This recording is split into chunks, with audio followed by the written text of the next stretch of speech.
Tere, mina olen Mihhail. Igaühel meist on oma unistus ja igaühel meist on rääkida oma lugu. Ei ole kahtlustki, et kõik need lood ja unistused on erilised ja rääkimist väärt. Ent nende jutustamiseks ja mõistmiseks on meil vaja ühist keelt. Tänu keelele püsib ka rahvas ja riik.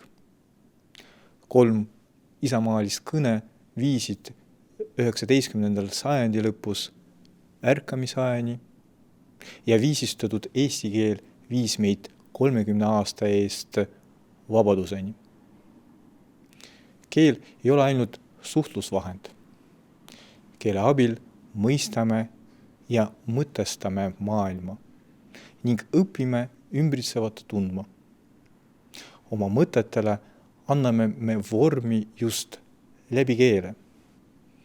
Keelega saame me mõjutada ja muuta ümbritsevat maailma. Ehitada uut. Samas peame olema ettevaatlikud, kuna keelega saab ka salvata, rünnata ja hävitada.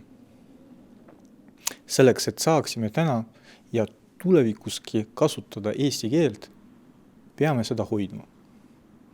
Seda saab teha igaüks, igas maailma nurgas.